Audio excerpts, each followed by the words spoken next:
Сезимиңиз кандай дейт. Уятко. Бекборбиев талкууга алынган видео боюнча үн катты.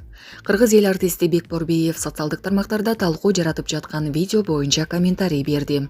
Бул тууралуу ал өзүнүн Facebook баракчасына жазды. Буга чейин социалдык тармактарда ырчынын концертинен кийин журналисттерге берген видеосу тараган. Анда журналисттердин бири Бекборбиевке кайсыл концерт болбосун ар биринде өзгөчө сезим болот эмеспи? Бул концертте кандай сезимге бөлөнүп турасыз деген суроо берген. Өз кезегинде Бекборбиев журналистке жакшынакай суроо берсеңер, ал эмне деген суроо. Биздин концерт чоң жоопкерчиликтүү иш. Сезим пезим эмес деп жооп берген. Ырчынын бул видеосу талкууга алынды. Мындан улам ал социалдык тармактагы баракчасы аркылуу бул боюнча билдирүү жасады. Журналисттер, жанагы видео менен менин эмес, өзүңөрдүн деңгээлиңерди көрсөттүңөр. Уятко, сезимиңиз кандай дейт. Ал жерде 150дөй адам, мен баш болуп башыбыз менен жер казып, кара терди иштеп жатабыз. Сезим жок, рабочий настрой и точка. Илгерден эле даяр эмес келген интервьючуга ушундай айтып келем, эскилер билишет, жаштыгыңыздын сыры дейт, даярданып, интернеттен мен жөнүндө маалымат алып, деги эле 90-жылдардагы видео сүрөттөрүмдү карап койсоңор боло, карыптырмынбы же жокпу? Сулуу экен деп эле журналисттин күбөлүктөрүн тарката бербеш керек. Урматтуу медиа жетекчилери, сөз жок деп жазды Бекборбиев.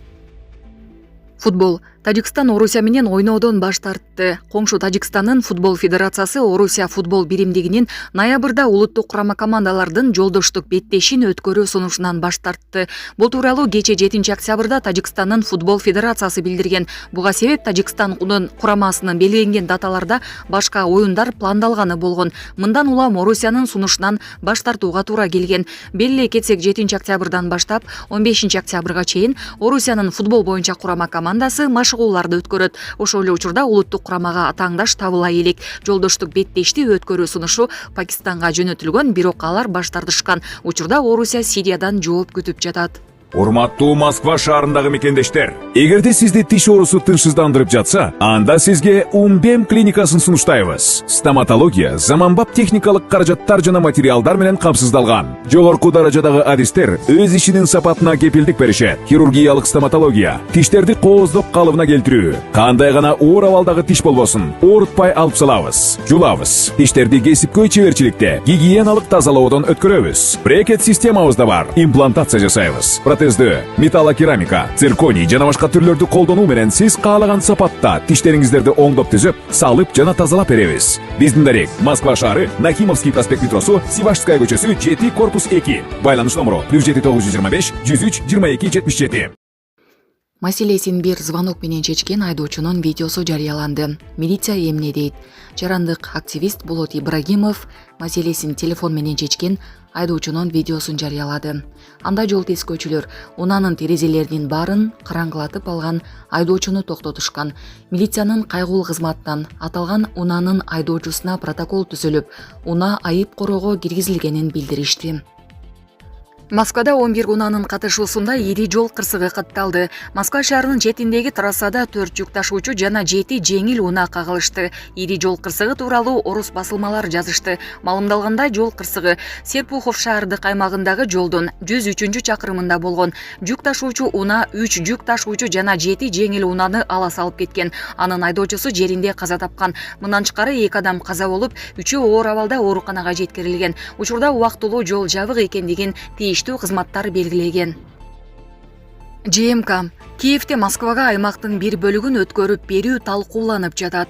Киев бийлиги НАТОго мүчө болуусуна жана башка коопсуздугуна берилүүчү кепилдиктерге алмашуу үчүн Россияга аймактын бир бөлүгүн кайтаруу боюнча жабык сүйлөшүүлөрдү жүргүзүп жатат. Бул туурасында Financial Times жазды. Макалада Украинанын 1991-жылдагы чек араны калыбына келтирүүгө аскер күчү жана батыштын куралы жетпейт деп кооптонуп жаткандыгы айтылат. Мындан улам согушту жөнгө салуунун альтернативалуу жолдору талкууга алынууда. Россиянын эгемендүү бөлүгү катары таанылбаса да, Москва учурда Украинанын 5тен 1 бөлүгүн майнаптуу көзөмөлдөй турган келишим боюнча сүйлөшүүлөр жабык эшик артында жүрүп жатат.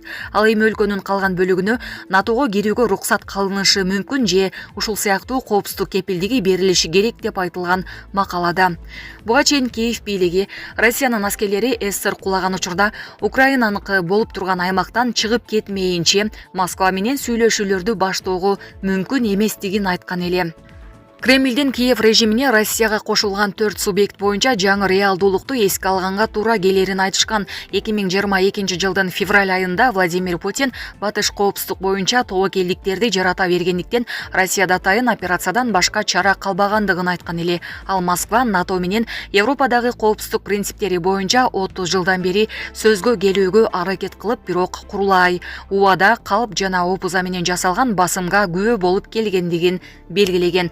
Түндүк альянс ал арада Россиянын чегине жакындап кеңейтүүгө умтулду деген Путин. Мындан сырткары 2024 жылдын июнь айында РФ лидери Тышкы иштер министрлигинин жетекчилиги менен жолукканда сүйлөшүүлөрдү баштоодогу шарттарды айткан. Алардын арасында Киев режиминин НАТОго кирүү ниетинен баш тартуусу да болгон.